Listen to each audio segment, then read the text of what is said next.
Well, good morning, everyone. Thank you for joining us for Hennepin County Public Health's event to commemorate World AIDS Day 2023. Just a couple of things. During the presentation portion of today's session, please mute yourself and turn off your camera. And the session is being recorded.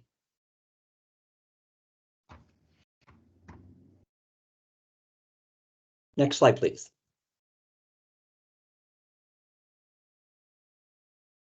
We'll begin with a welcome from Hennepin County Public Health's Director, Dr. Susan Palchik. Susan. Thank you, Jonathan. Good morning, everybody. Welcome to Hennepin County's World AIDS Day event, the current state of HIV in the Twin Cities Metro. And this year marks the 35th World AIDS Day. This year's theme is Remember and Commit. We've asked to remember those who we've lost to the disease and to commit to ending the epidemic through HIV treatment and prevention. Later in today's program, we'll take a few moments to remember and honor those we've lost to HIV/AIDS, including those who inspire us to commit to ending the epidemic in our community. There are many initiatives and strategic plans dedicated to ending the epidemic across the country.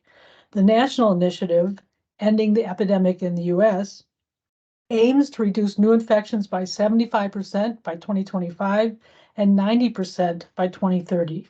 To do this, there's 4 key strategies: diagnose, treat, prevent, and respond. We'll hear about how these pillars shape our own strategies here in Hennepin County. This presentation will be focused on the HIV data in our community and local efforts for HIV prevention and treatment.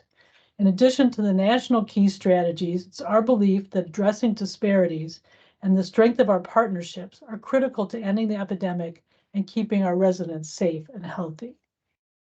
Hennepin County's strategic plan includes addressing health and racial equity and recognizes the need for innovative approaches to tackle those disparities, including HIV. We know that Black men who have sex with men are experiencing higher rates of HIV infection. We have specific strategies in place to address that disparity, including targeted outreach and hosting focus group sessions to hear from community and inform our work.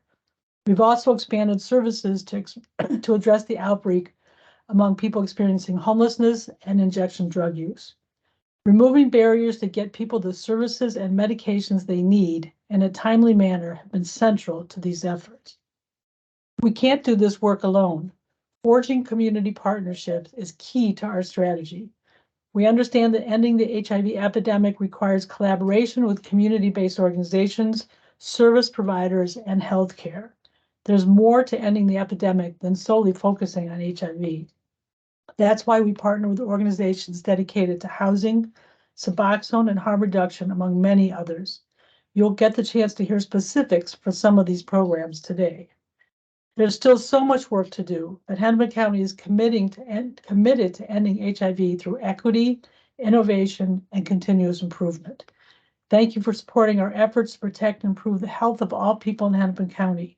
Your involvement is crucial in our collective journey to ending the HIV epidemic. And back to John.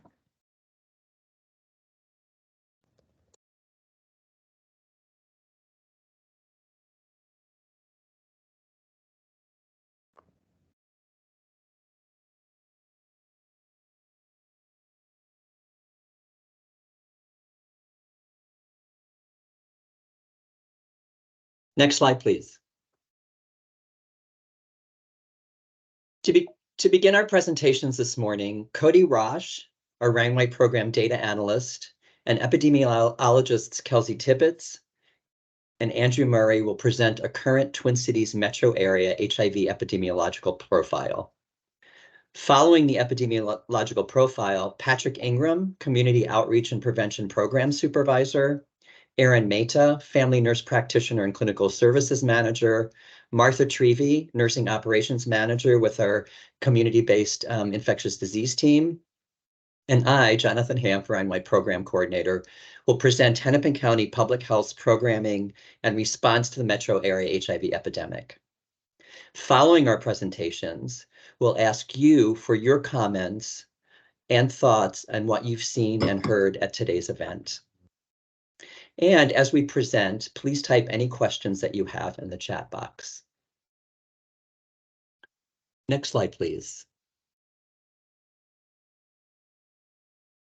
The epidemiological profile will include an overview of HIV incidence and the HIV outbreak in the metro area, and an overview of HIV prevalence and some data from our most recent HIV care continuum in our jurisdiction. And now I'll turn it over to Cody Rosh. Cody. Thank you, Jonathan. Next slide, please. Hi, everyone. I'm Cody Rosh. I use he, him pronouns, and I'm the data analyst for the Ryan White team here at Hennepin County.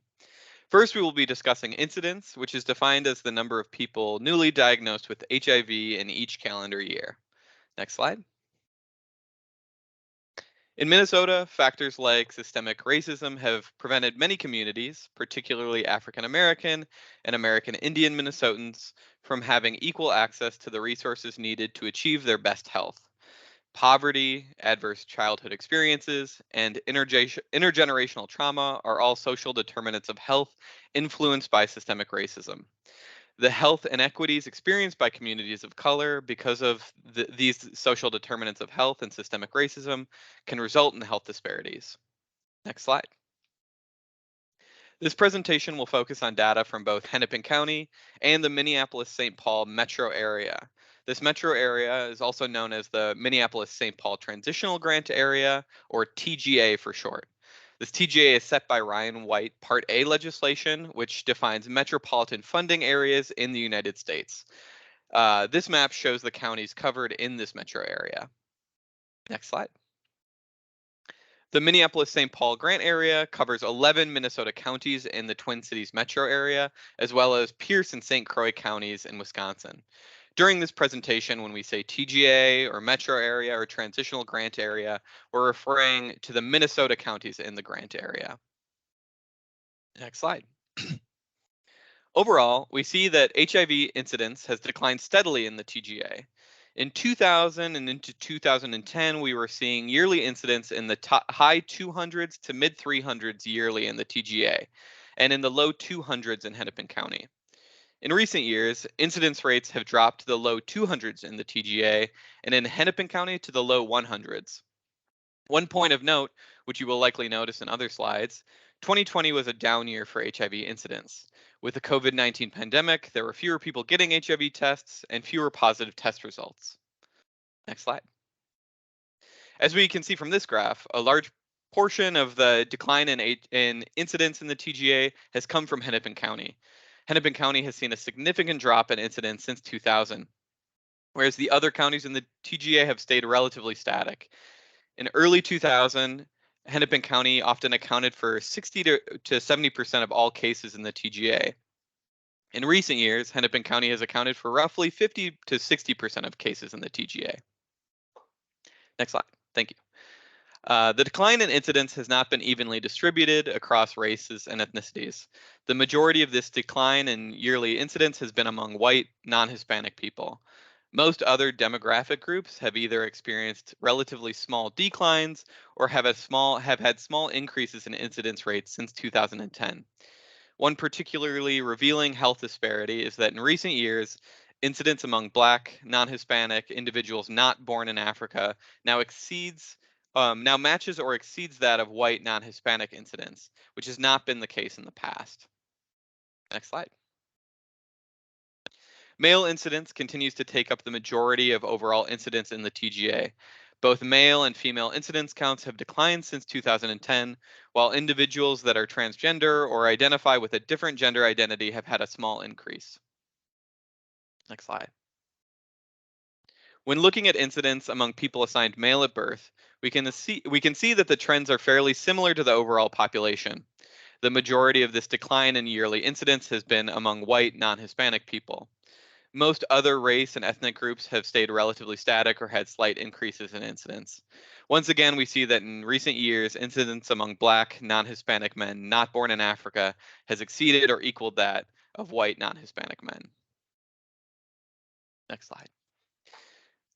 Comparing this to people assigned female at birth, the trends are a little less clear due to the smaller counts of incidence in the group. Most groups have had relatively stable incidence counts since 2010, with Black African-born populations having had a slight decrease in recent years. While a relatively small number of cases, we have noticed an increase in incidence among American Indian non-Hispanic people in recent years. Next slide. Overall, men who have sex with men, or MSM for short, have had a sharp decline in incidence in the metro area since 2010. But this decline has been felt pretty exclusively among white non-Hispanic MSM. Once again, most other demographic groups have either stayed relatively static or had gradual increases over the years. And once again, we see that disparities in incidence with incidence counts for Black, non-Hispanic, non-African born MSM having equaled or exceeded counts for white, non-Hispanic MSM. Next slide. In 2022, it's clear that different populations have different rates of HIV incidence, both in Hennepin County and the metro area. If you can click once. Here we have a table that includes Hennepin records, which are the number of HIV positive cases in Hennepin County, as well as the rate of positive cases per 100,000 people. The X's represent counts that are too low to present. If you can click once more. We can contrast these records and rates with the rest of the counties in the Minnesota TGA. If you can click once more. It's clear that in particular, American Indian, Black not African born, Black African born, and Hispanic and Latino people have higher incidence rates per 100,000 compared to the general population. You can click again.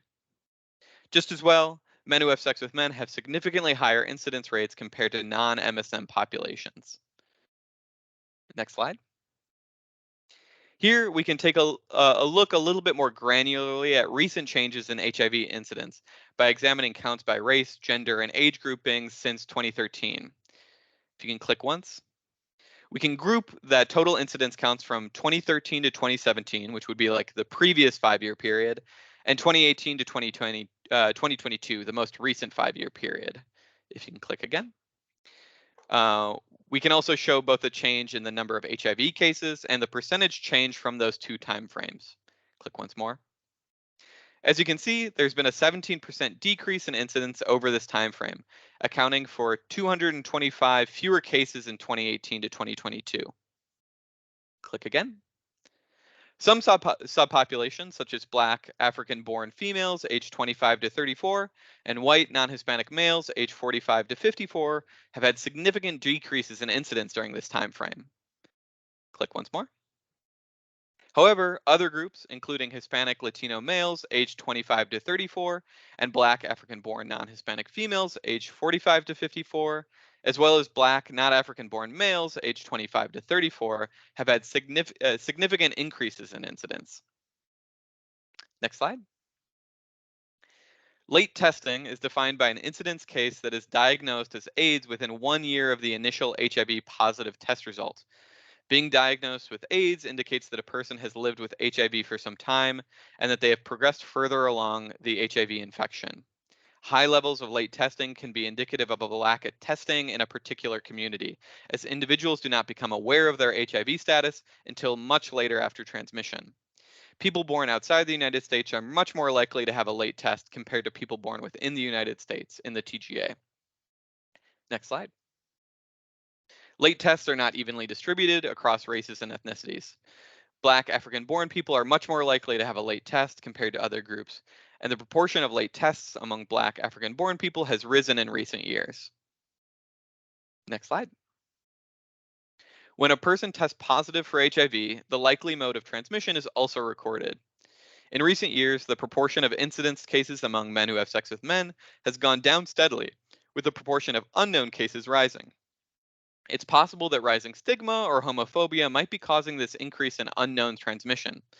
We have also noticed an increase in the proportion of IDU transmission, which is transmission among people who use injectable drugs. This increase in IDU as a mode of transmission corresponds with the Minnesota HIV outbreak, which we will cover later. It's also important to note that while unknown mode of transmission has increased in recent years, rates of unknown transmission are not evenly distributed. In particular, Black African-born people have had historically very high rates of unknown transmission, with Black African-American and multiracial individuals having higher than average rates. Next slide. Overall, incidence in the TGA in Hennepin County has decreased since 2000, with incidence decreasing more rapidly in Hennepin County compared to other counties. There continue to be health disparities in incidence, with Hispanic and Latino, American Indian, Black African born, and Black not African born people experiencing higher incidence rates compared to their white non Hispanic counterparts.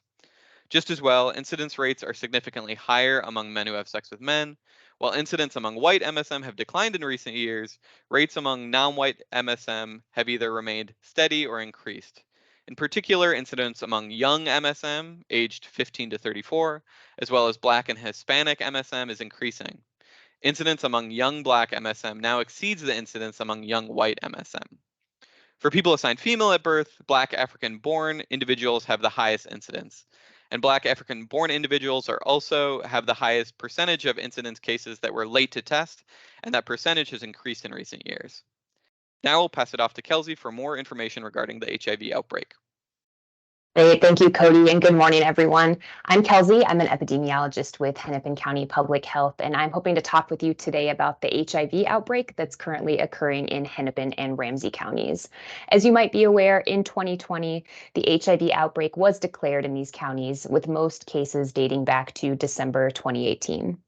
The Minnesota Department of Health and the CDC are regularly monitoring for clusters resulting from rapid HIV transmission, and they detected this outbreak using a combination of healthcare provider data, data from disease intervention specialists, and laboratory data.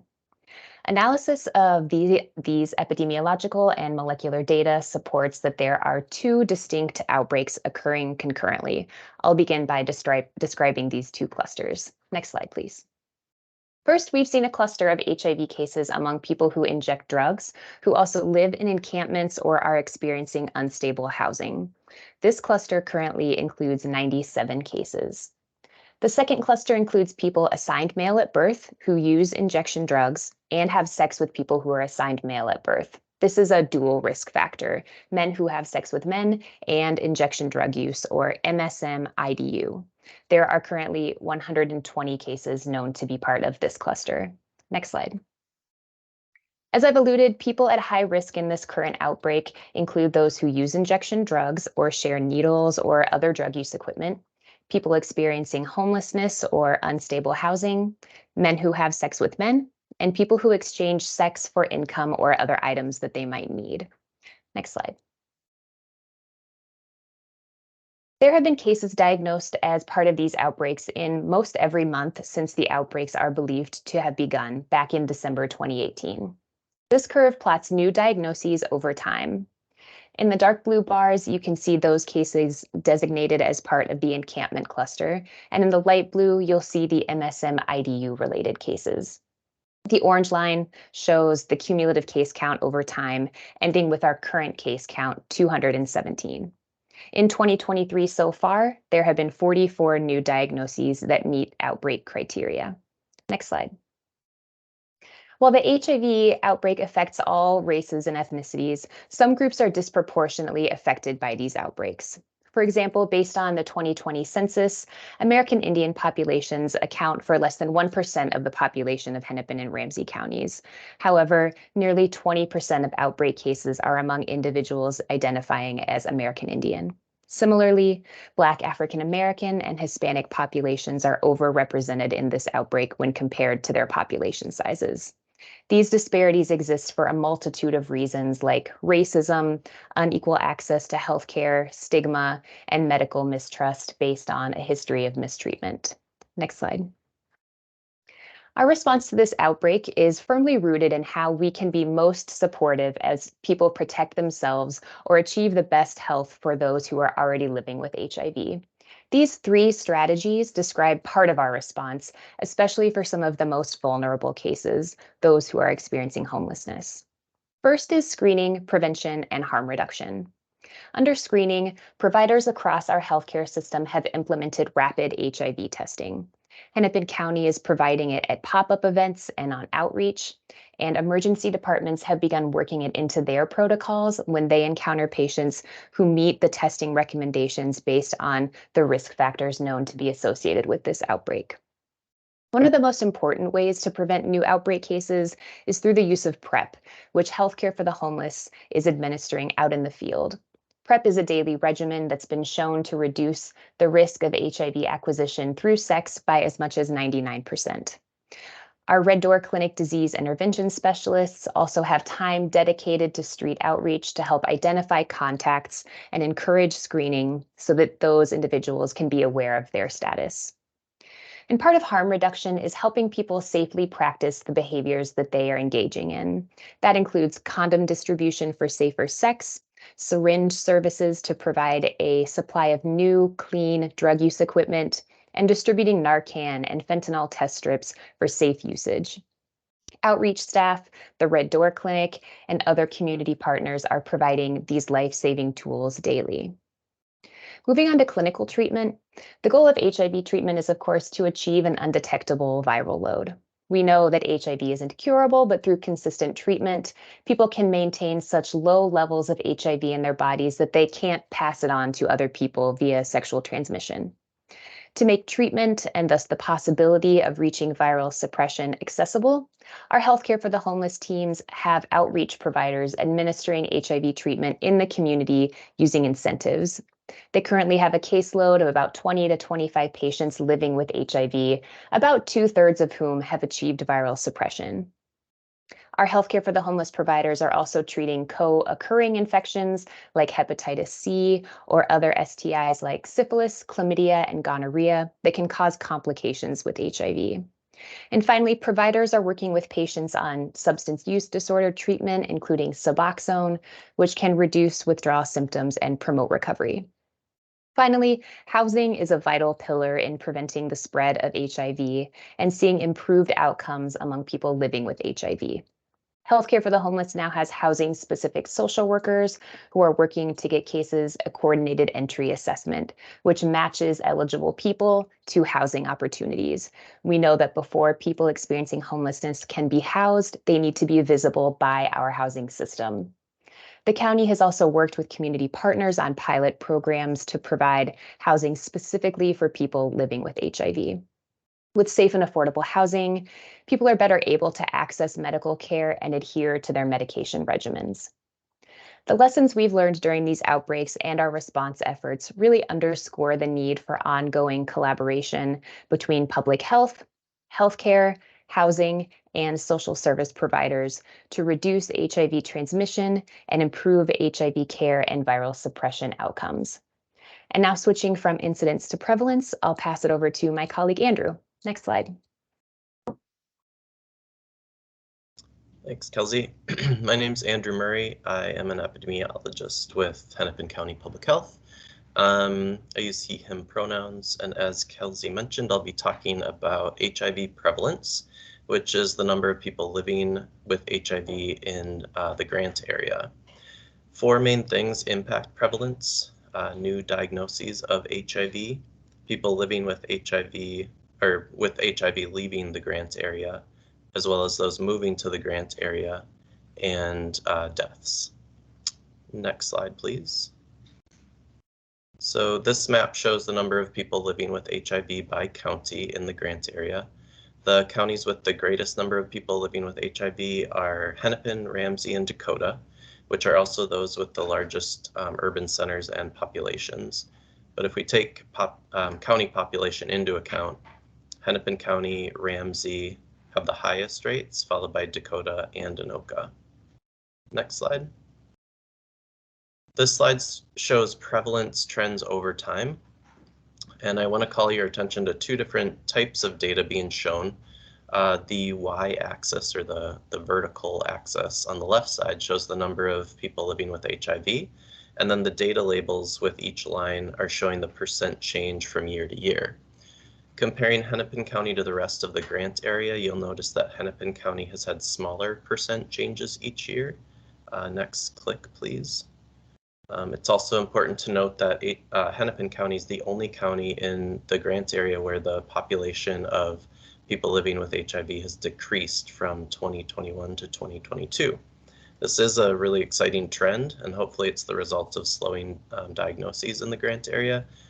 However, the impacts of the first few years of COVID are still lingering and might be artificially creating a decreasing trend. So the next few years of data will clarify that. Next slide. Prevalence data for the grant area only goes back to 2014. This shows the proportion of people living with HIV by race ethnicity. And throughout the entire data time period, white non-Hispanic people have made up the largest percentage of people living with HIV. However, this percentage has decreased from close to 50% to 40% during this time period. This decreasing trend is also restricted to Hennepin County, so in the rest of the grant area, this same population is increasing. This is the only demographic with this discrepancy between jurisdictions, and it's possible that this is due to people moving out of Hennepin County, but it's also possible that deaths are playing a part. Overall, there have been increases among Black African-born people, Hispanic Latino people, and people with multiple races living with HIV in the grant area since 2014. There's another geographic difference when comparing Hennepin County to the rest of the grant area. Outside of Hennepin County, Black African-born people make up the second highest proportion of people living with HIV after white non-Hispanic people. And this began in 2019. Next slide. This chart shows the count of men living with HIV who report having sex with men. Prevalence trends for MSM are very similar to all people living with HIV by race ethnicity. One difference is that fewer Black African-born people identify as MSM. We also see that white non-Hispanic MSM has been decreasing since 2017. Next slide. When we look at the age of people living with HIV, we see the positive impact of successful HIV healthcare and treatments. Life expectancy for people diagnosed with HIV in the early years of the epidemic was 1 to 2 years. Improvements in antiretroviral therapy can achieve viral suppression and allow people to live long and healthy lives. The population of people living with HIV is aging. Over 50% of people living with HIV are 50 years of age or older, and this signals that healthcare for this population needs to expand to include the unique needs of people living with HIV in older age. Next slide. So this slide is focusing on people who are 50 years or older, and it does have similar trends by race ethnicity to the previous slides. So while white non-Hispanic people make up the highest proportion of this population, the proportion is decreasing each year. Meanwhile, the proportion among Black African-born people, Hispanic Latino people, and people of multiple races has increased since 2014. In addition to healthcare for people living with HIV needing to expand to include the unique needs of this older age population, it must also provide culturally appropriate care for this age group. Next slide. Similar to our incidence data, this is a slide that looks at prevalence data.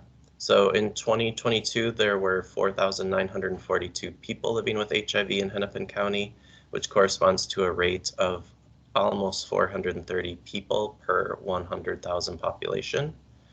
And there were 3,235 people living with HIV in the rest of the grant area.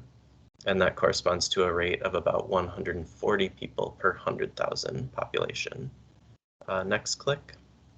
So similarly, this table is broken down into columns with Hennepin County and then the rest of the grant area. Next click, please. There's subpopulations.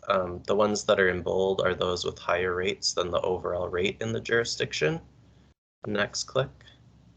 So every demographic has higher rates in Hennepin County compared to the rest of the grant area, except for Black African-born people. And next click, I think. No, sorry, go back. Thanks. So regarding transmission data like MSM, I wanted to reiterate something that Cody had mentioned, which is that data for transmission is often unknown for people with HIV. For example, in 2022, almost 30% of people had unknown transmission across the grant area.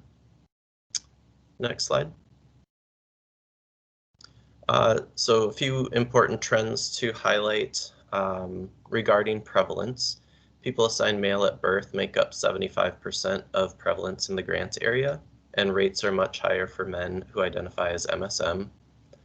An estimated 8% of MSM living in Hennepin County are living with HIV. People living with HIV are aging. Over half of our population are 50 years of age or older. And white non-Hispanic people living with HIV are decreasing in Hennepin County, but increasing in the rest of the grant area. Black African-born people make up the second highest percentage of people living with HIV in the grant area outside of Hennepin County. And higher prevalence, or HIV prevalence, is increasing among several race ethnicity groups, and Black African-born and Black not African-born people have the highest rates of living with HIV, while Asian non-Hispanic people have the lowest rates. Next slide. The next few slides discuss the HIV care continuum, which is a public health model of the steps that people with HIV go through from diagnosis to achieving and maintaining viral suppression through care and treatment. So from left to right, the steps are diagnosis of HIV, being linked to HIV medical care, receiving that care, and being retained in medical care, and then achieving and maintaining viral suppression. Viral suppression is defined as having fewer than 200 copies of HIV virus per milliliter of blood. And this can be achieved through taking HIV medicine. The same medicine can also make the viral load so low that it doesn't even show up in standard lab tests, and this is what we call an undetectable viral load. This is really the ultimate and primary goal of HIV treatment. Treatment with HIV medicine is recommended for all people with HIV, regardless of how long they've had the virus or how healthy they are. Next slide. This slide looks at 3 important indicators within the continuum. People with newly diagnosed HIV who are linked to HIV care within 30 days. So that corresponds to new diagnoses or incidents like Cody talked about. The next 2 relate to people living with HIV. So one indicator are those people that are retained in medical care. And we look for people having at least 1 viral load or CD4 test in a given year. And then the third indicator are people living with HIV who achieve viral suppression. So you see that these indicators do fluctuate each year, but if we look back to 2014, there has been an improving trend across each indicator. Next slide, please. This slide is looking specifically at people living with HIV who have achieved viral suppression, and we look at this by race ethnicity. So certain groups consistently have higher percentages of people achieving viral suppression, specifically white non-Hispanic, Asian non-Hispanic, and people with multiple races. There's been a modest improvement in viral suppression among all race groups except for American Indian non-Hispanic. Next slide. This slide is looking specifically at men living with HIV who have achieved viral suppression by MSM status. So people identifying as MSM consistently have higher percentages of viral suppression, but both MSM and not MSM have had modest increases in viral suppression since 2014. That is the last slide that I'm presenting on, so I'll hand it back to Jonathan.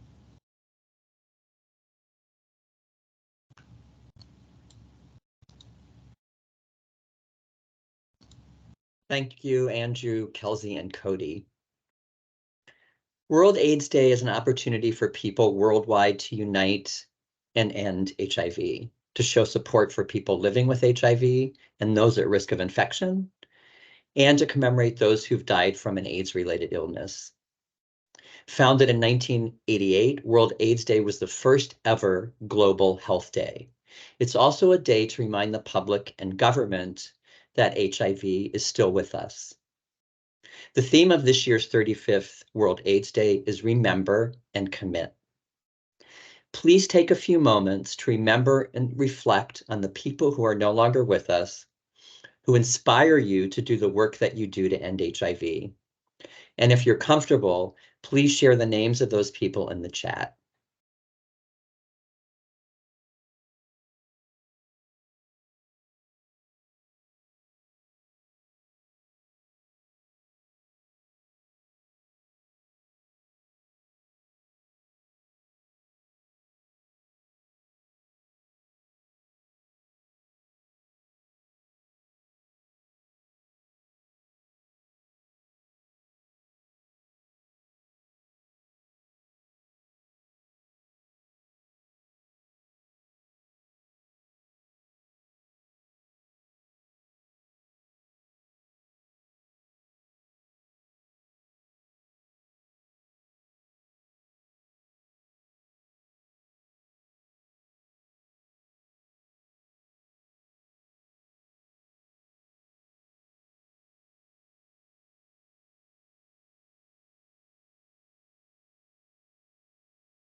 Thank you for sharing the names of those who inspire us and who are no longer with us.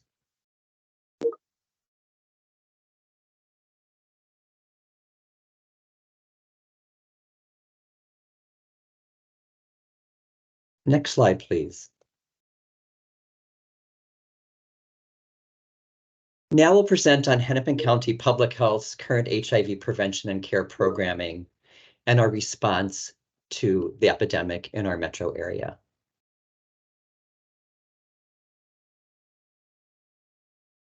Next slide, please.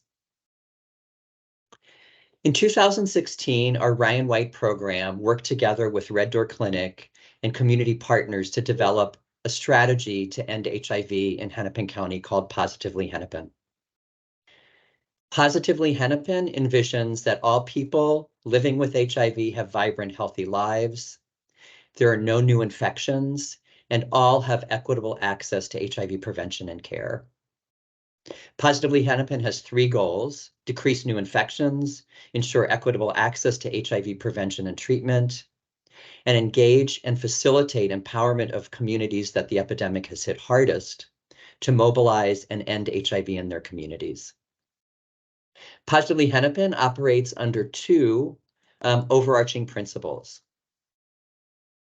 reduce disparities and promote racial and health equity, and achieve a fully integrated, comprehensive response. Positively Hennepin prioritizes 7 populations disproportionately impacted by HIV, including Black, African-born immigrants, young African-American and Latino, gay, bisexual, and other men who have sex with men, young African-American women, American Indian, Alaska Natives, transgender women, people who inject drugs, and people experiencing homelessness. Positively Hennepin is currently focusing on 6 priority actions, some of which you'll hear about during today's presentation.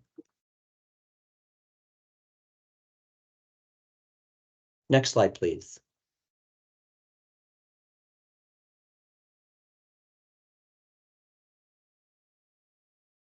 We'll use the National Ending the HIV Epidemic Initiative's 4 pillars or strategies to present Hennepin County Public Health's current HIV programming and response to the HIV epidemic in our metro area.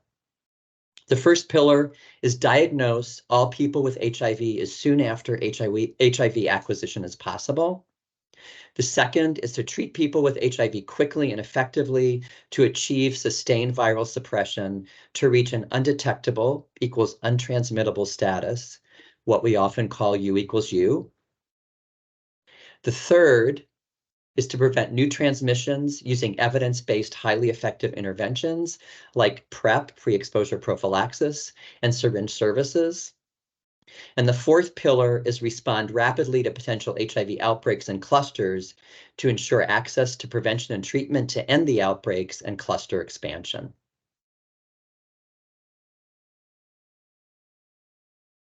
Next slide, please. Thank you. Ending the epidemic requires a collective commitment. Our successful public health response completely depends on the strength of our partnerships with community. We're grateful for the work that all of our partners, including community-based organizations, healthcare organizations providing care for people with HIV and those at risk, our government organization partners, including the Minnesota Departments of Human Service and the Minnesota Department of Health, and our federal partner and funder, the Health Resources and Services Administration HIV/AIDS Bureau, and most importantly, all of the community members doing HIV work on an individual basis, and the hundreds of people who have engaged with us to create and continue to improve our system of HIV prevention and care. Next slide, please. Now I'll turn it over to Patrick Ingram to talk about Hennepin County Public Health's efforts responding to the diagnose pillar of ending the HIV epidemic. Patrick. Thank you so much, Jonathan. My name is Patrick Ingram. My pronouns are he, him, they, them. I'm the Red Door Clinic's HIV Outreach and Prevention Program Supervisor. And this World AIDS Day is my seroversary, where I celebrate 12 years of living and thriving with HIV. We've seen some truly compelling data around the state of HIV in our communities, and it's important to recognize that currently Hennepin County and our community partners are working to diagnose all people with HIV as early as possible, especially within populations that are disproportionately affected by HIV.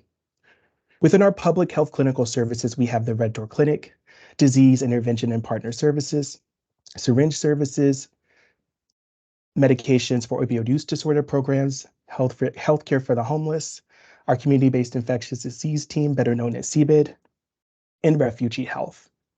Hennepin County's Ryan White program funds community-based early intervention services to provide testing and linkage to HIV medical care for priority populations, including African American and Latino, gay, bisexual, and men who have sex with men, transgender women, African-born immigrants, and people who inject drugs. Next slide, please.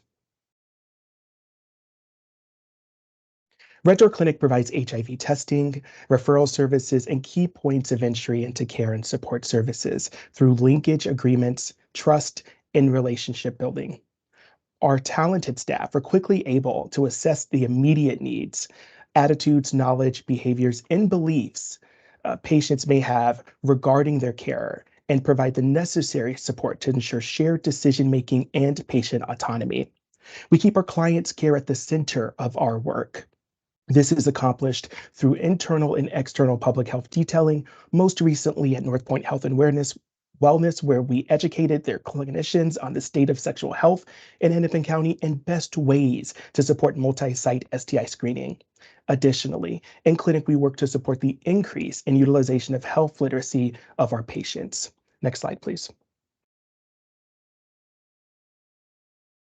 Some examples here as it relates to healthcare for the homeless, as it relates to how they provide the following offerings for the populations that they serve. They provide opt-out rapid HIV testing at all healthcare for the homeless clinic visits.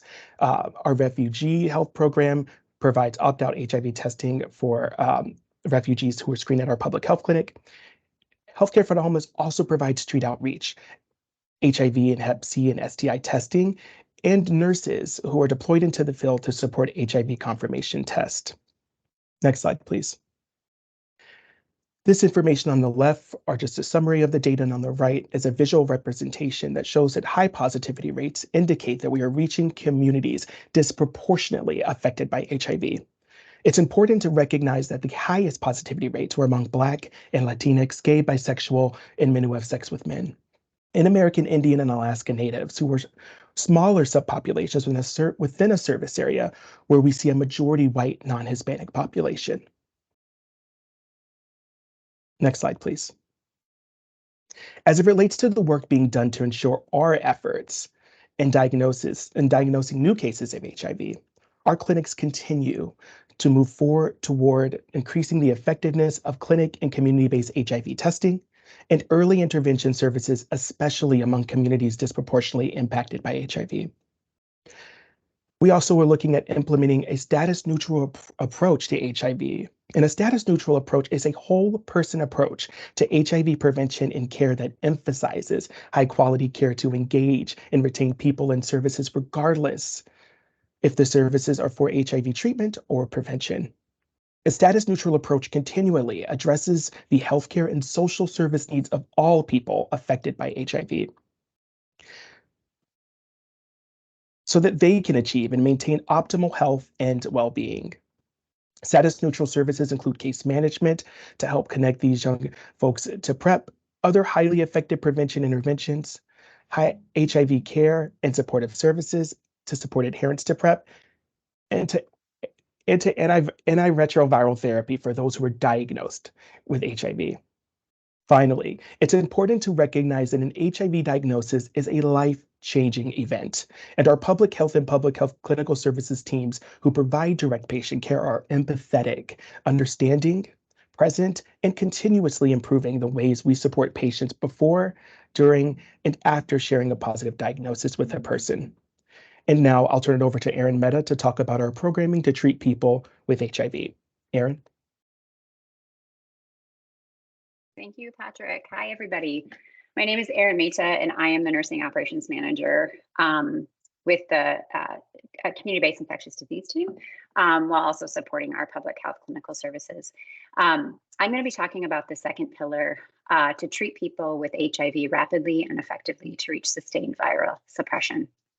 So at Hennepin County, we do that in two ways. Through the public health clinical services, we have both the Red Door Clinic, early intervention and data to care re-engagement, and our healthcare for the homeless and community-based infectious disease teams.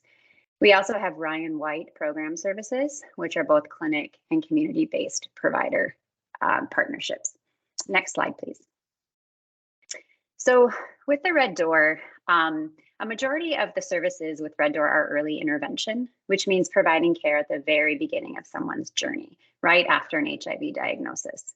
We support people after diagnosis by helping make medical appointments, provide disease intervention interviews to learn more about the source and spread of infection, provide partner notification services, arrange transportation, and linkage to other organizations and clinics that handle the long-term care for people, such as case management, housing resources, and prescribers for antiretroviral therapy. Beyond early intervention, we also provide supportive services for people living with HIV and work to re-engage individuals back into HIV care that have fallen out. We use a data-driven approach to prioritize patients with the highest viral loads, lowest CD4 counts, those who are part of the outbreak, and those who are from disproportionately impacted communities. Next slide, please. So our reach at the Red Door Clinic is that we have about 111 people with HIV provided with partner services and harm reduction supplies, 63 newly diagnosed people linked to HIV medical care, and 13 out-of-care individuals that re-engaged in care and provided more than 100 rides to appointments. And on the right, you can see the makeup of our Red Door Clinic early intervention clients. Next slide, please. So the other ways we address treatment is through healthcare for the homeless and our community-based infectious disease team. These are both mobile and clinic-based teams that are providing antiretroviral therapy, including medication delivery for those who cannot come into clinics. We provide linkage to ongoing HIV care. These teams provide STI treatments in the field and in clinic, hepatitis C testing and linkage to treatment, wound care, medication for opioid use disorder, case management, and housing navigation. And again, these happen both outside the clinic and inside the clinic. Next slide, please. So our reach with Healthcare for the Homeless and the community-based infectious disease team. So we provided outreach and care for 150 people with HIV experiencing homelessness. 71% are Black, Indigenous, and people of color. 45% are people who inject drugs. 26% are men who have sex with men, 30% of whom also inject drugs. 95% were prescribed antiretroviral therapy since January 1st of 2022, and 74% with a known viral load test are virally suppressed. Next slide, please. Jonathan. Thank you, Erin. Hennepin County administers almost $9 million in federal and state funds for HIV care services for people with HIV residing in our 13-county metro grant area, which has a total population of 3.6 million. Our Ryan White program also provides staff and support for the Minnesota Council for HIV/AIDS Care and Prevention, Minnesota, and our grant area's fully integrated HIV care and prevention community planning body. The council prioritizes our Ryan White program services, allocates our federal resources to the priority services based on the needs of the community, and recommends the priority populations for our state's HIV prevention funds. We also develop and implement Positively Hennepin, the county strategy to end the epidemic. And through the National Communities Advocating for Emergency AIDS Relief Coalition and its partnership with the National Association of County and City Health Officials, we advocate for federal HIV funding and policy that advance efforts to end the epidemic with our Minnesota and Wisconsin congressional and House and Senate delegations, and with our federal funder, the Health Resources and Services Administration's HIV/AIDS Bureau. Next slide, please. Hennepin County's Ryan White program funds 7 core medical services and 7 supportive services. And these graphs show the fund amounts allocated to each of the services, with the graph on the left, the core medical services, and the graph on the right, the support service allocations. Overall, 61% of the funds we administer are allocated to the core medical services, and 39% are allocated to supportive services. Among core medical services, medical case management and outpatient ambulatory health services receive the largest proportion of funding, followed by early intervention services, outpatient substance abuse services, and mental health services. Among the support services, food bank home delivered meals and housing services receive the largest proportion of funding, followed by non-medical case management, which includes benefits counseling and medical transportation services. Next slide, please. Our HIV public health success fully depends on the commitment and hard work of our funded providers. There are 19 Ryan White program funded providers in the metro area, some of which are funded solely by DHS. These providers make up our metro area's Ryan White program system of care. Many of these organizations also partner with other community-based organizations, some of which receive HIV prevention funding from the Minnesota Department of Health, and others that do not receive public Ryan White or HIV prevention funding. Next slide, please. 49% of low-income people with HIV in our metro area receive core medical and support services from the 19 clinic and community-based partner organizations. Our federal and Minority AIDS Initiative funding provides culturally responsive medical case management and outpatient ambulatory health services for Black, Indigenous, and Latinx people with HIV. And looking at the figure on the right, comparing demographics of people with HIV receiving our Ryan White services to the overall HIV prevalence in our metro area, whites and Black African-born immigrants are somewhat underrepresented in our Ryan White system of care. Next slide, please. To highlight some of the most notable disparities in HIV care that we see within our own Ryan White system, we know that marginalization of people who experience homelessness and inject drugs put them at great risk of acquiring HIV and having poorer health outcomes, as we have experienced with our response to the HIV outbreak among people who inject drugs. Native American women and young African American, Native American, gay, bisexual, and other men who have sex with men receiving Ryan White services have the lowest viral suppression rates of between 78 and 85% within our system, compared to the overall viral suppression among people who receive Ryan White services, which is 92%. Next slide, please.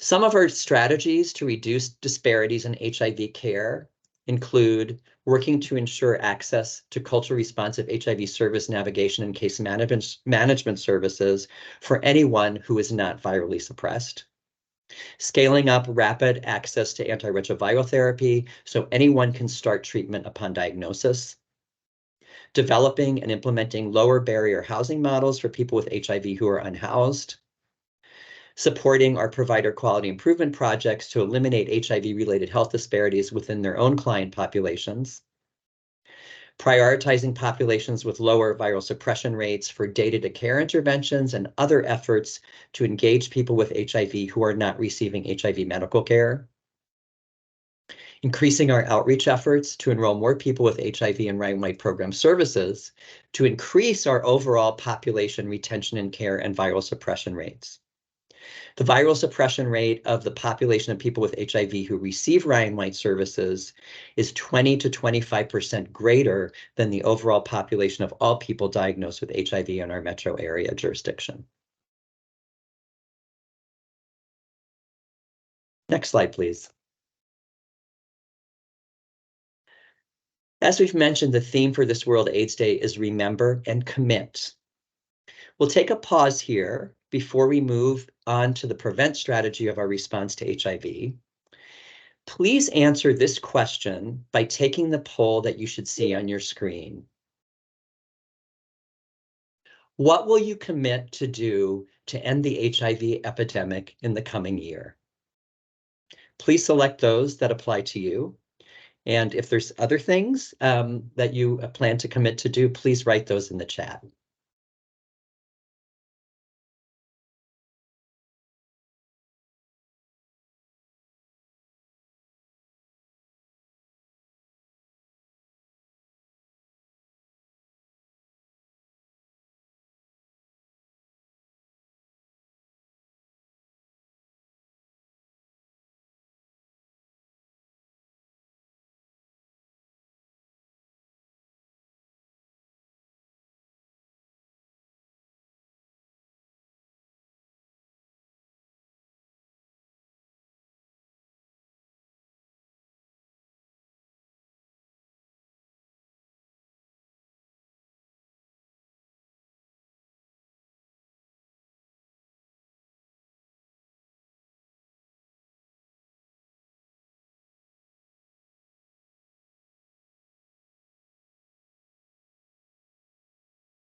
Well, this is wonderful to see all the different ways people are committing to end HIV. I'd like to share some of the comments in the chat. Sustain my undetectable status, advocate for more robust harm reduction strategies to reduce transmission through injection drug use, working on ending stigma in the community, another one to reduce stigma, share resources with friends and loved ones, information, testing, and support.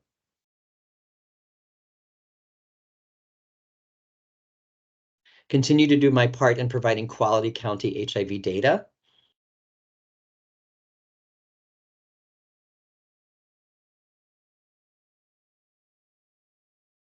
And thank you, everyone, for your commitment to ending HIV. Please continue to write responses if you wish in the chat box.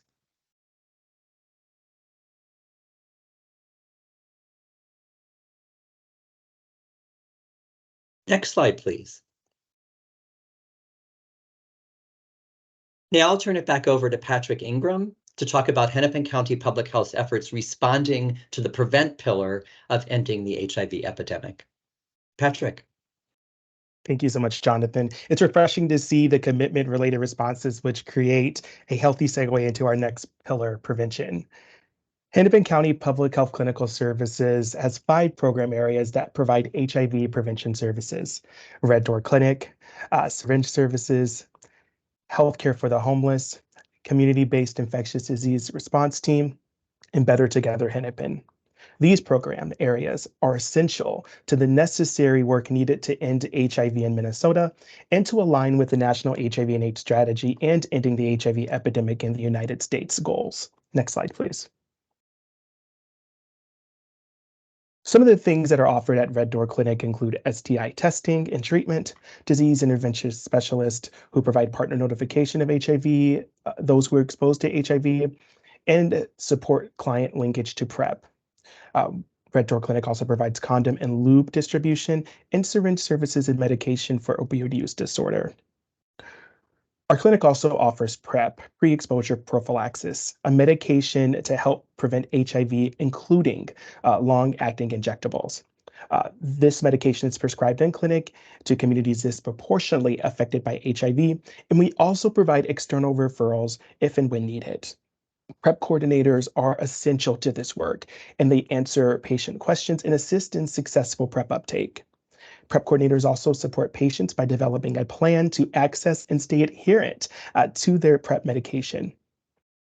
These coordinators help enroll patients in financial assistance programs and also are reflective of the populations that they serve.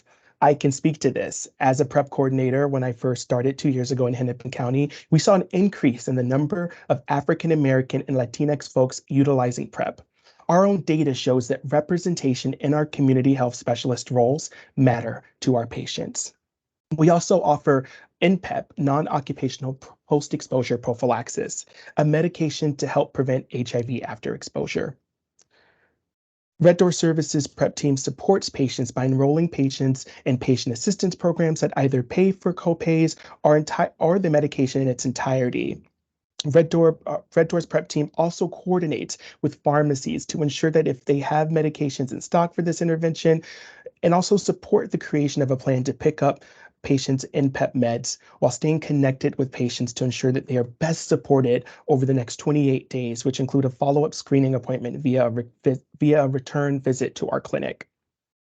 We utilize a status-neutral approach to prevent HIV prevention and care, specifically for young African American men, which is supported through new funding. And all of our work is intersectional and tied to our collective efforts to prevent HIV among the communities we serve, which are disproportionately affected by HIV. It's important to recognize that our focus is data-driven and works to support communities like African American, gay, bisexual, men who have sex with men, transgender individuals, and people who inject drugs, as well as folks who are experiencing homelessness. Next slide, please. As it relates to healthcare for the homeless in our community-based infectious disease team, it's important to recognize the great work that healthcare for the homeless is doing in the community. As you heard earlier, they're going into the field and dispersing HIV medications for treatment and prevention, as well as offering medication for opioid use disorder. They're providing harm reduction supplies and counseling. And again, just doing great work around supporting our communities that are disproportionately affected by HIV. Next slide, please. Our syringe services program offers syringe exchange, Narcan distribution for opioid or for overdose prevention, harm reduction supplies, including fentanyl strips, HIV and Hep C testing, linkage to PrEP, wound care, and medications for opioid use disorder. Next slide, please. Better Together Hennepin's Health Mentor Model, better known as HMM, is an innovative, evidence-informed, systems-thinking, community-led, cultural, responsive model, partnering adolescent-friendly clinics with schools and youth-serving organizations. There are currently 21 health mentors and 22 sites utilizing this model. The goal of the Health Mentor Model is to improve the health and well-being of adolescents and reduce teen pregnancy, HIV, and sexually transmitted infections in Hennepin County communities with the greatest need and disparities. The HMM embeds a sexual health educator called a health mentor into a school or similar setting. The health mentor is employed by an adolescent-friendly clinic, but is housed in the school or community setting. This model provides tiered support within each site to promote adolescent sexual health and well-being. Evidence-based classroom sex education, all classroom sexual health curricula is offered by health mentors, and it's evidence-based and covers HIV prevention, as well as barrier methods to prevent HIV and STIs, healthy relationships, LGBTQ+ identities, and other related topics. Their small group work using youth-developed principles and is a tier of the health mentor, which may support HIV prevention directly using youth development principles. Prevention directly through peer education, and also promotes healthy youth development and connections to caring adults, which are both protective factors for young people, helping them to grow up healthy. There's one-on-one health education with referrals and the use of motivational interviewing to help young people identify strategies to really protect their health and provision safer sex supplies and connections to clinic and other services as needed. The system's work is promoted and helps create safe and supportive environments within the site and creates a culture of sexual health and making it easy as possible for young people to choose healthier behaviors. A listing of health mentor sites can be found on the Better Together Hennepin page on Hennepin County's website. Next slide, please.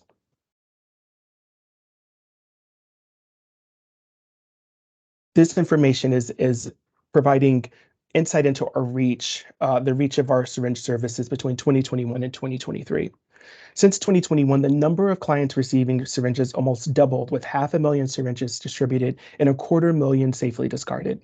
Naloxone distribution through our syringe services reversed over 2,000 overdoses.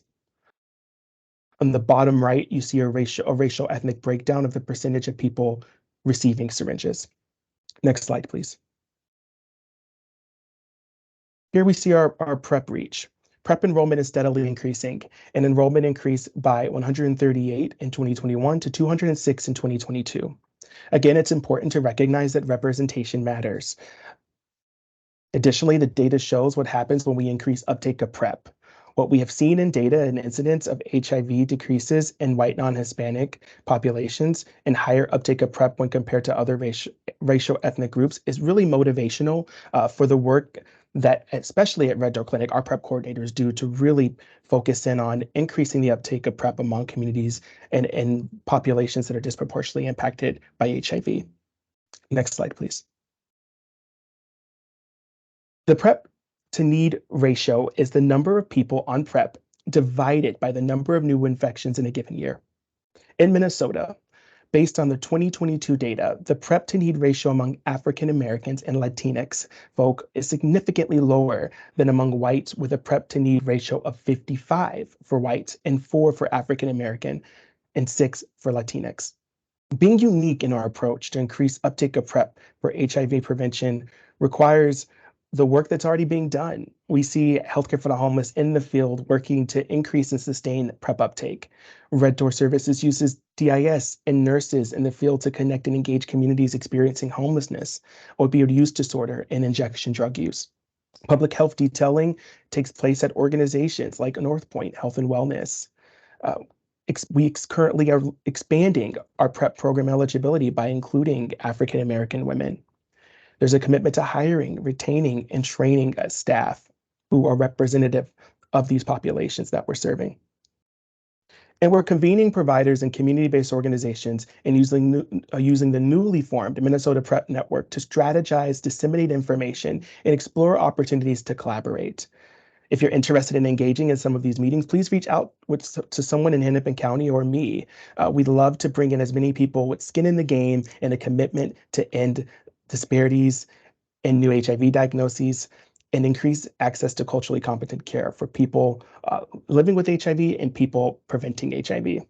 And finally, it's essential to recognize that our work to reduce disparities and end the disproportionate impact that HIV has on communities of color, specifically African American, Latinx, Native, gay, bisexual, and men who have sex with men, will require investments in time, effort, and resources.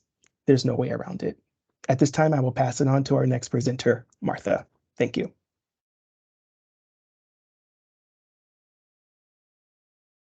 Thank you, Patrick. My name is Martha Trevey, and I am a nurse practitioner and the clinical services manager at Healthcare for the Homeless. I will speak to the fourth pillar, respond. Specifically, how we respond quickly to potential HIV outbreaks to get vital prevention and treatment services to people who need them. Many of these interventions have already been discussed. I'll expand on these interventions under this response pillar.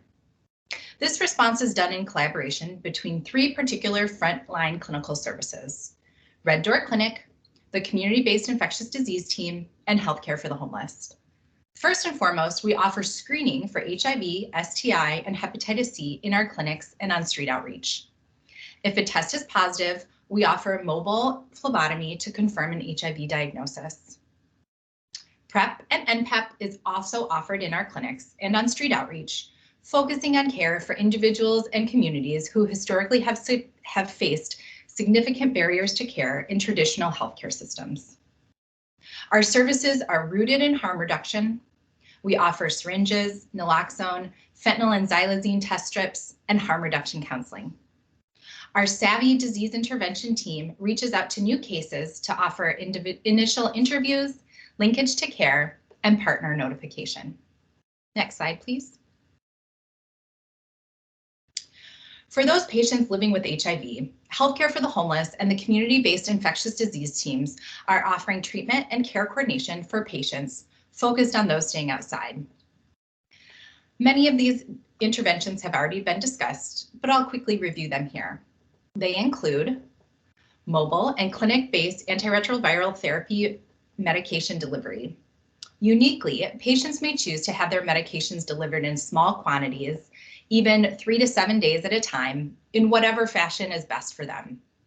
One option is even medication delivery in small white envelopes, a method that doesn't carry the stigma of an HIV bottle that could be recognized by others. We also provide wound care and treatment for soft tissue and skin infections and dressing changes. We offer hepatitis C treatment, either by referral to a community partner or through the specialty care at Healthcare for the Homeless's hepatitis C clinic. We offer transportation to medical appointments in the community, and we offer low barrier buprenorphine to those with substance use disorders. Next slide, please. We know that housing is healthcare. One of the best interventions we can provide is appropriate and acceptable housing. Therefore, included in this response is housing navigation, non-medical case management, transitional housing, and rental assistance through our Ryan Wright program. Next slide. The HIV outbreak among people who inject drugs is very much related to the opioid crisis. Providing low barrier, trauma-aware, non-judgmental care for people with opioid use disorder is part of our HIV response. We use a harm reduction approach to engage with people and build trust. As previously mentioned, our services include syringes, naloxone, and low barrier buprenorphine as part of these harm reduction approaches. Our low barrier buprenorphine may include walk-in appointments at a clinic. You don't have to have an appointment ahead of time, telehealth or phone visits, or even visits on street outreach, allowing access to those who face significant challenges engaging in a traditional brick and mortar clinic. One exciting development that we've recently instituted is the rollout of offering xylazine test strips. And next, we're exploring our ability to provide safer smoking supplies as another method of harm reduction. Next slide, please.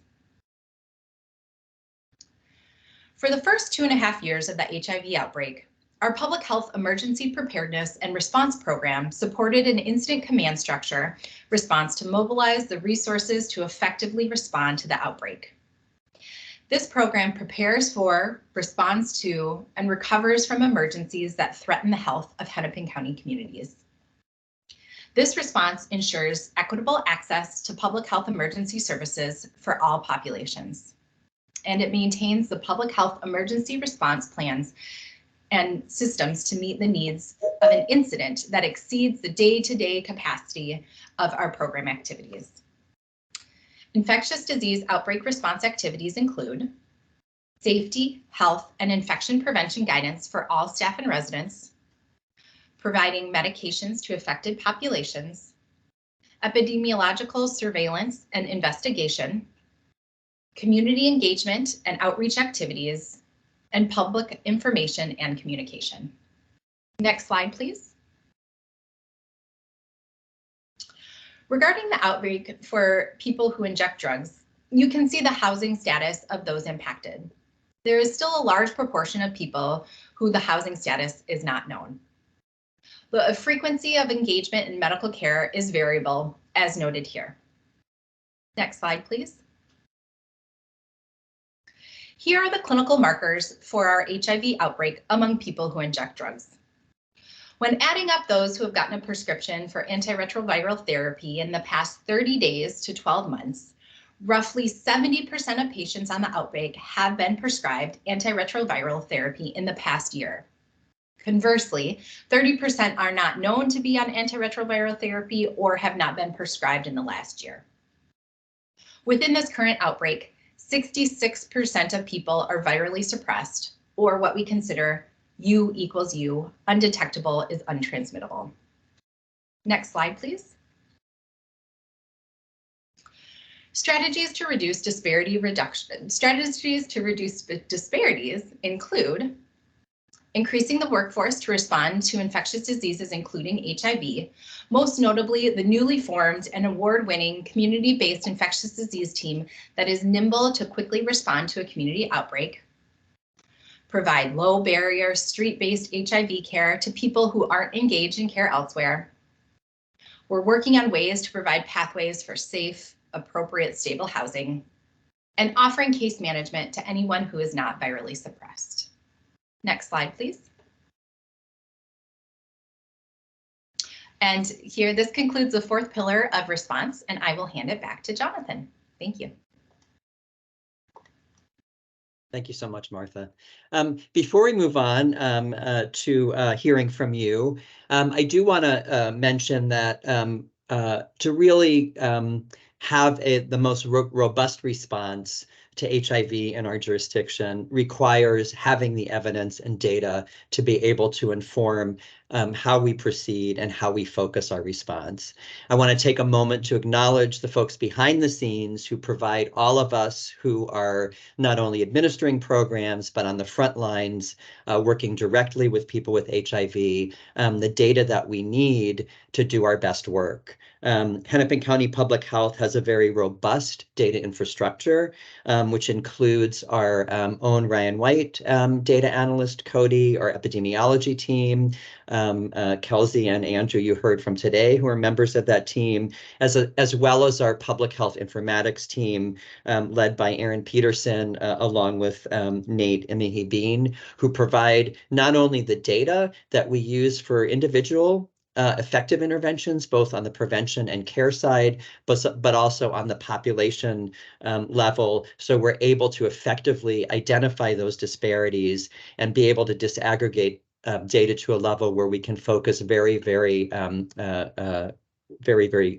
narrowly on the individual and communities that are most severely impacted by HIV. So I want to thank our data folks for providing that kind of support that we need to do our best work.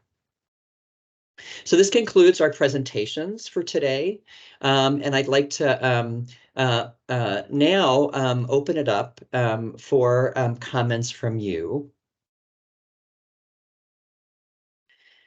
We have 3 questions to help guide your comments. We ask that you please write your responses in the chat box, or if you'd like to speak up, please feel free to turn on your camera, unmute yourself to participate in this discussion.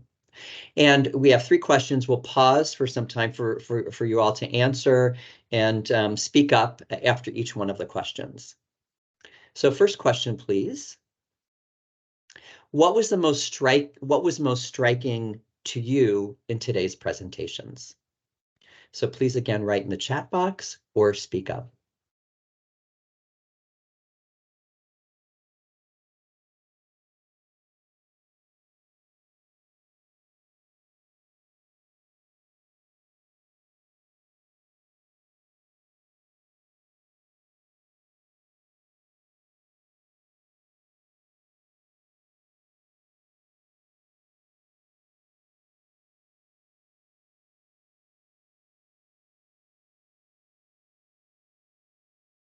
Hi, good morning.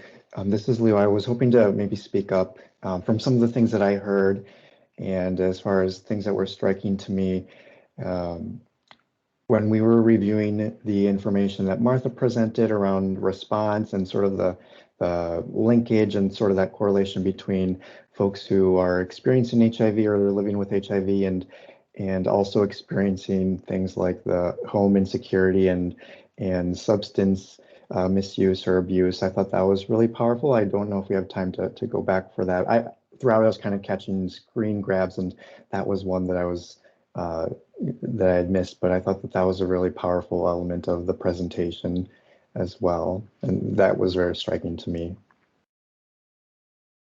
Thank you, Leo.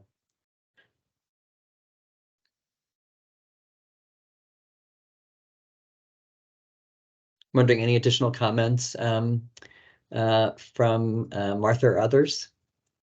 Hey, Jonathan, this is Anthony Stately. How are you? Yes, hi, Anthony. Nice to job. see you. You as well. Sorry, I can't comment in the chat because I'm on my phone.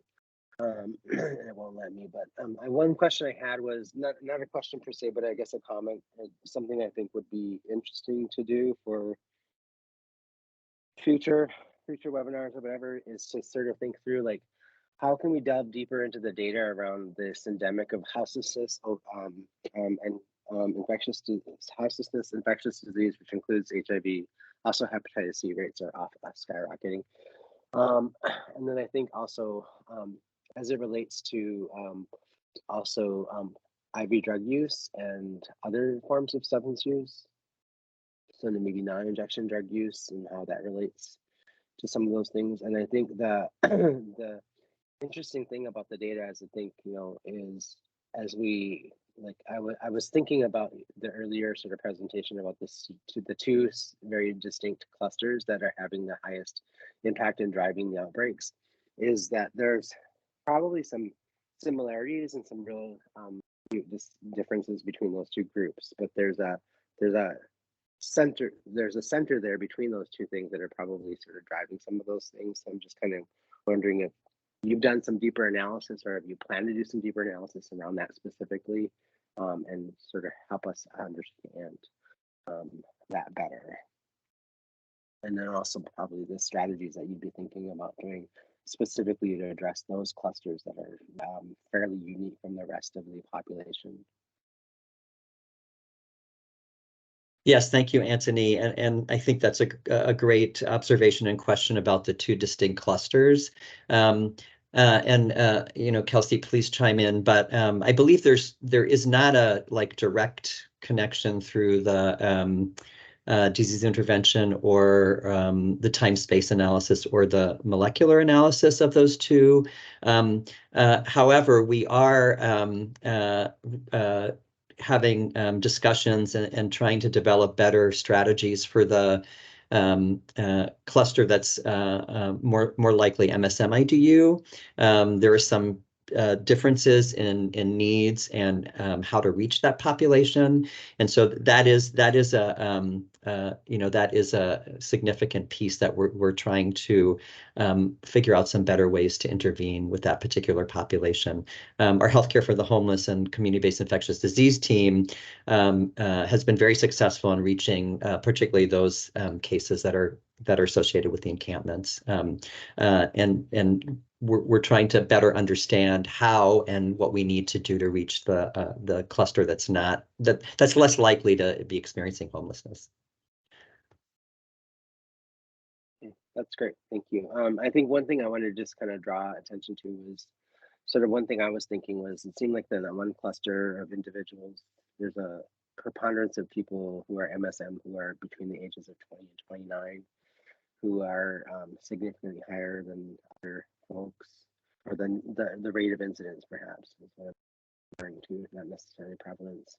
But I think one of the things that's interesting to me is as I look at that data, one question I have is like, there's always this conversation we're having in healthcare, but also in the community, like what's driving like new rates, what's driving those new infections? Is it houselessness? Is it opiate use disorder? What comes first? It becomes this kind of conversation about a chicken and egg kind of situation. And one of the things I think that's important is to imagine that, people that are living in encampments or who are episodically or chronically houseless or like sort of like couch camping, they probably have some very unique conditions. And it's interesting to me that I wonder that, you know, people who are most vulnerable, who are poorest, who don't have any opportunities and those kinds of things, usually are the people who we call houseless, correct? So young gay men who are perhaps between the ages of 20 and 29, who don't have a lot of opportunity, who end up houseless, are perhaps more vulnerable to having to engage in, you know, um, unprotected sex because they need to make a living or find a place to live or those kinds of things. So it just makes me curious about like what is the strategies within your centers that you have in trying to understand that better. Are you working with research partners from Hennepin Health? Are you working with researchers from the University of Minnesota to try and do a little bit better job of understanding those dynamics so that we can tailor interventions that are specific to those groups of individuals that are most vulnerable and most at risk?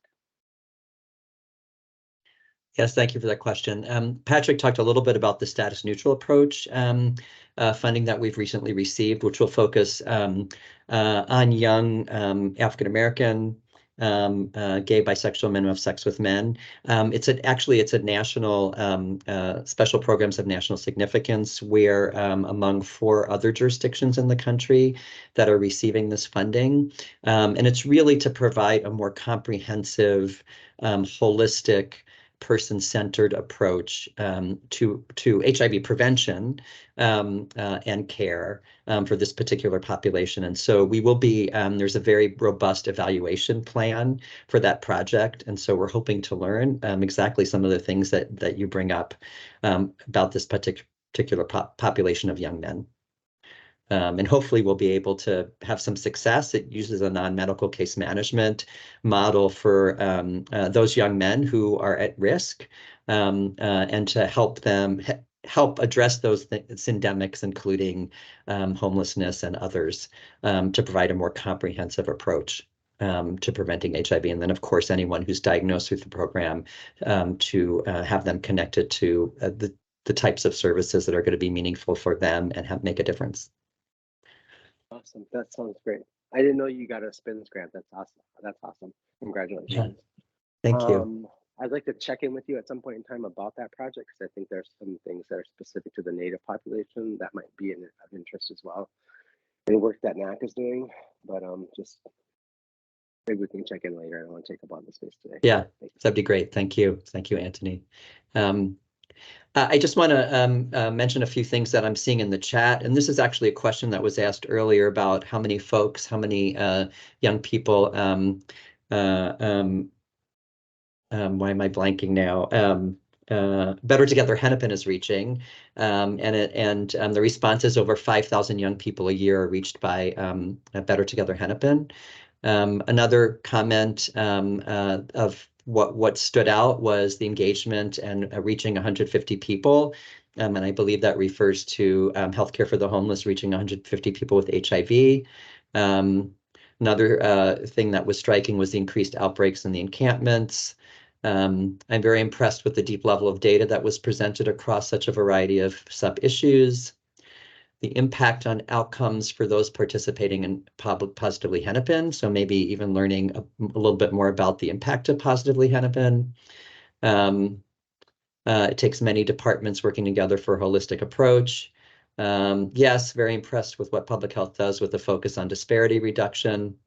I've learned about so many activists and survivors of HIV that I've never known and can now go educate myself on these figures. I was also impressed with the decrease in cases among different racial groups. I had no idea the amount of work Hennepin County had put into the community. Extremely grateful to learn more about the breadth and scope of services offered through the Ryan White grant, I think. It was really helpful to see how the funding is allocated to services, including supportive services. The multidisciplinary approach to prevention and harm reduction is very impressive. 46 people on this call committed to increasing HIV awareness and reducing stigma in our communities this World AIDS Day. So thank you to those to making that commitment. Given the incidence of HIV among people experiencing unsheltered homelessness, how do encampment clearings impact people living with HIV, access to medications, viral suppression, and access to care? Would like to see data related to this. And I don't know if somebody from Healthcare for the Homeless can speak a little bit to the impact of clearing encampments.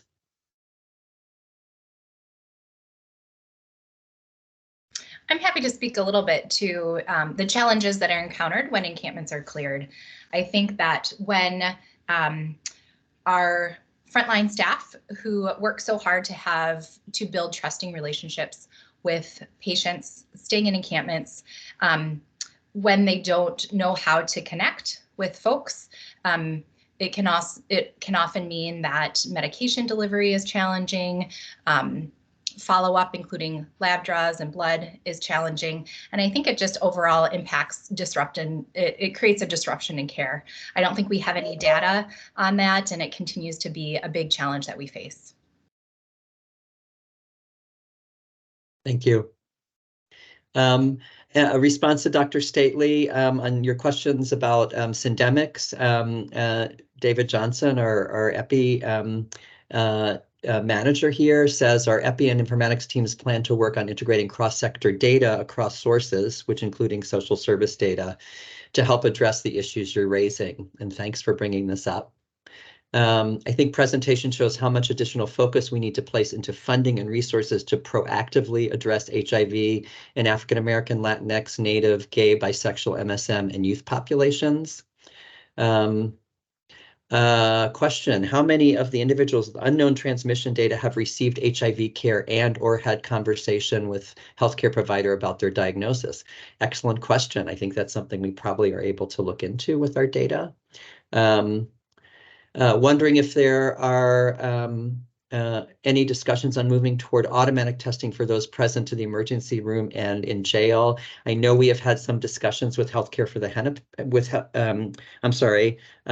Healthcare on the HCMC emergency department. There's been some discussion on at least some more focused testing for people who are presenting with substance use disorder.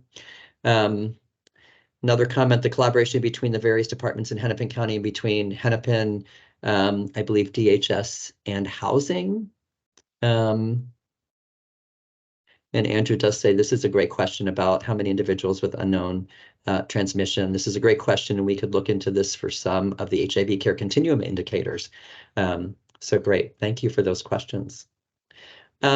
Why don't we go ahead and move on to the second question? And again, please speak up or write your response, comments, questions in the chat box. Where do you think we need to focus our response?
Hey, Jonathan, I'm going to just speak mine because I can't type.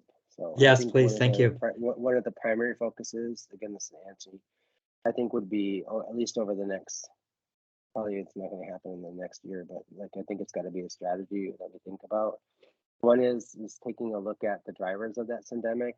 A lot of the things that I think are driving that syndemic are actually structural barriers or structural things that you know, they're not going to change overnight, but we have to start taking some tools at knocking those things down, those structures, and removing some of the things that are creating problems that we see boots on the ground. And those are, you know, of course, the syndemic is driven primarily through a couple of different things. So, just deep poverty, racism, and structural racism and structural inequities that happen in health, but also in other systems, are contributing greatly to driving the increasing rates in the most vulnerable populations that you described in the earlier data. So having some eyes on that and understanding the drivers better, which will emerge during that data analysis, and then like spending some time talking with community about like how to begin to address those drivers and begin to sort of reverse some of that trend. 2 to 5 years is probably a really important strategy. Thank you.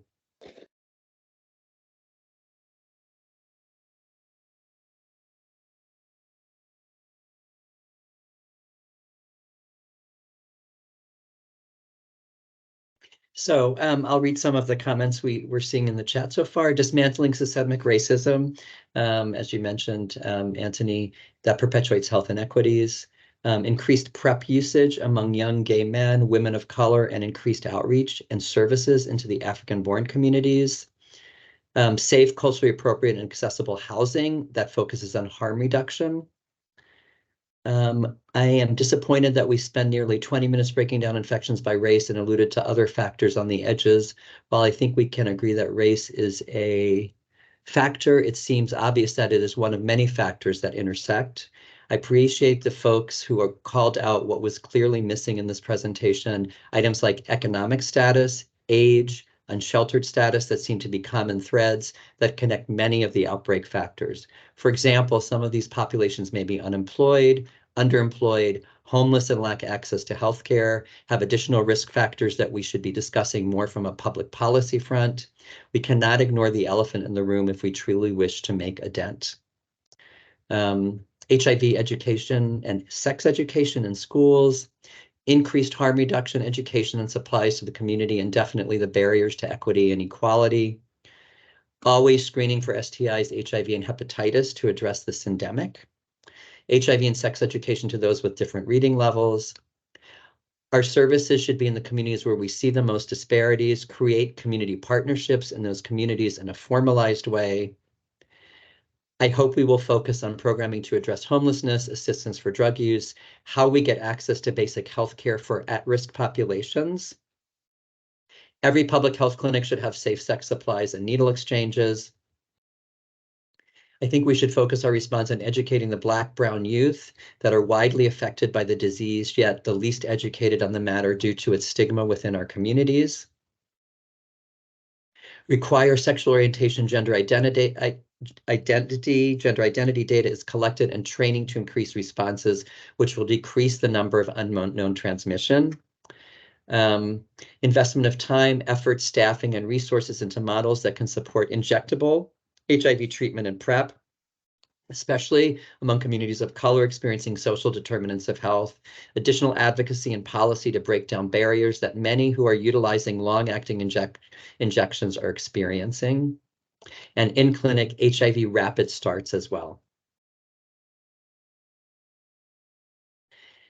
And next question, please. So our last question for you is, what do you see as your role in ending the epidemic, and how can Hennepin County support you? Oh, I'm sorry, Patrick, go ahead. Yeah, thank you so much. I think one of the things that's been on my mind is simply put, in my experience of 2 years coming from the South in Virginia all the way to Minnesota and working in public health, specifically Red Door Clinic and under the scope of sexual health, is that, it's important to acknowledge that, I think a previous comment talked about other pieces that tie into vulnerability and increased susceptibility of HIV acquisition. And I think it's important to recognize in this work, what we see is that communities of color and young people, as well as sexual minorities, really people of color, are the ones that are facing some of the most daunting challenges as it relates to having access to our clinics, having trust in our providers and our services. And I also think more importantly, not even not even think, I've experienced the extra amount of work and investment that's needed to see people of color have uptake into the interventions that we're providing to community when compared to white non-Hispanics. And so I think it's important to recognize that when we focus our response, we focus on community as a whole, but I think with finite resources, if we had infinite resources, we could take care of everyone, right? But I think with finite resources, we really have to be leaning into what the data is compelling us to focus on, and that is communities of color, communities that are disproportionately affected by HIV, communities that are experiencing housing insecurity and homelessness. And I think one of the things that's really important to recognize is that in Hennepin County, when we think about African Americans and you look back at the data, African Americans only represent under 15% of the population, but have some of the most largest, prevalence and incidence of HIV and STIs. And so I just think that's really important to lay out. I think we have to look at the data, although there's intersecting points. I think more importantly, people of color really should be at the forefront of this work. The data compels it. Related comment, Patrick, thank you for your comment. I greatly appreciate it. You speak to what I believe as well is that to end HIV, we need to end those disparities and focus our work on ending those disparities.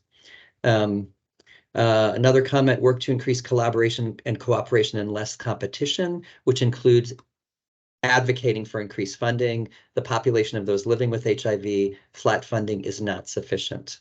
Another comment, well said, Patrick. Again, thank you, Patrick. Thank you for your leadership.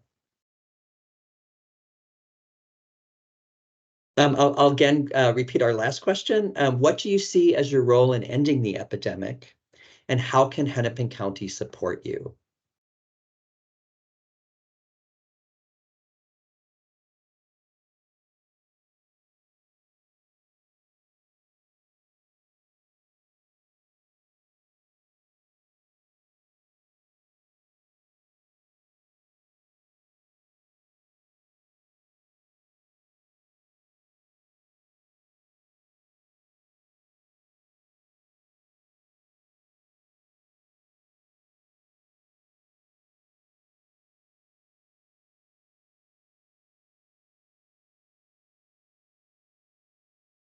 Hey, this is Anthony. I'm really technologically challenged here. I'm trying to figure out how to get back into the meeting. I think one thing that I will do personally, as somebody who's been living with HIV for 35 years or so, and also in my role as executive officer, is to continue to show up in these spaces and try to lend some voice to some things that I think are really critical as it relates specifically to my community, but also to the entire county. The other thing that I'm planning on doing is I've been asked to throw my name in the hat for the President's Advisory Council on HIV and AIDS, PACHA, which I'm in the process of writing that application now. Hennepin can help support me by giving me a letter of support. I think one of the things that I bring to that conversation is that I have a special sort of gift, I think, for being able to build collaborations and partnerships. And I think that's one of the things I think that is really clearly demonstrated in the data, which shows that there's specific cross sections around like houselessness, other vulnerabilities, ethnicity and race, that sort of like those structural factors impact greatly. And those are opportunities to build strong partnerships with each other. Thank you, Anthony. And it would be great to have somebody here who knows our jurisdiction and our unique needs and how HIV, what the challenges are here, including this endemic. So thank you for applying to PACHA. Absolutely, happy to do it. Thank you.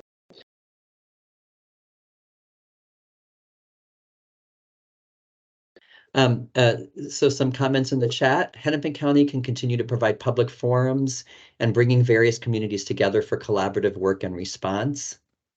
Doing what I just did, Patrick, and ensuring that I continue to advocate for our communities impacted by HIV. Providing high quality data, technical assistance to the public health teams that are doing this great prevention and harm reduction work. Thank you. Yes, Anthony Stately, would be so advantageous to have you on PACHA. As a certified peer recovery specialist, my goal is to reduce stigma with people who use drugs, to provide harm reduction supplies and education, to work towards equality for all. Having the support from staff and management is key and nice. Collaboration. Working to get people connection to care around HIV and hepatitis C, working to get needles, harm reduction, and education to the streets and to encampments. Advocates for safer using harm reduction. Would love to see hepatitis C funding through Hennepin County. Providing education and information about HIV to adolescents.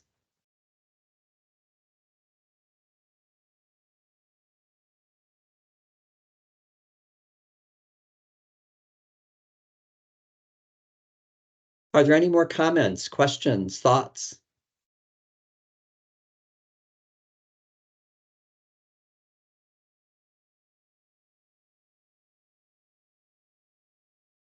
Another comment and commitment. My role is to invest my time, effort, and care into not only educating people about the disease, but simply treating them as people who have simply felt ill just as I would someone with the flu or cancer. People with HIV are often isolated and ostracized, and simply offering kindness and advocating for them can push them to be more honest and less ashamed about the disease they are fighting, which then helps the spread of knowledge on HIV without the stigma attached. Thank you.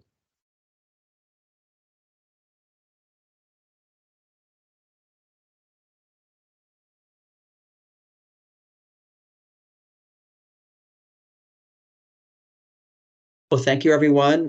Thank you for your comments and your commitment. I'd like to, oh, here we go. Another comment just came in. Utilizing pleasure-focused interventions for STI and HIV prevention. This work isn't just about disease prevention aspects, it's also about helping people thrive in their bodies, whatever that looks like for them. Thank you, Shannon, for that comment.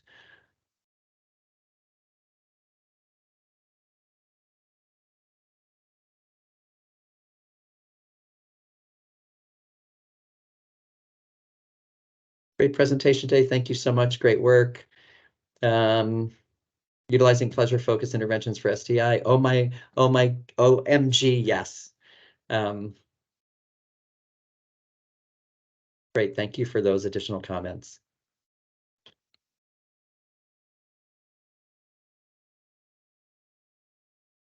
Well, as we conclude, next slide, please. I want to thank our presenters today. Dr. Susan Palchik, our Public Health Director, Cody Rosh, Kelsey Tibbetts, Andrew Murray from our epidemiology team, Patrick Ingram, Erin Mehta, Martha Trevi from our public health clinics.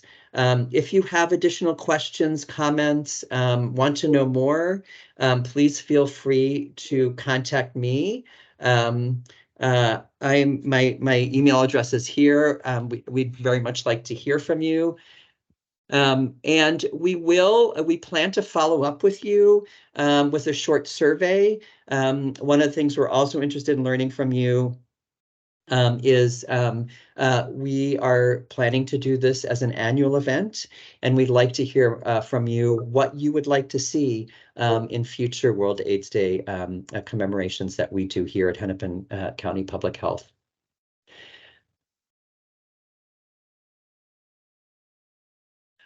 I want to thank all of you for participating today and your collective commitment to ending HIV. Many of you have committed your careers to preventing HIV and caring for people with HIV, and thousands of people with HIV and those at risk greatly benefit from your work, many of whose lives have been saved. And because of you, we've been able to make the progress that we have. There's certainly more to be done. Thank you for your ideas on and ways we need to focus our work to end HIV. And we will end HIV with all hands on deck. So again, thank you everyone for joining us today, and have a great rest of your day.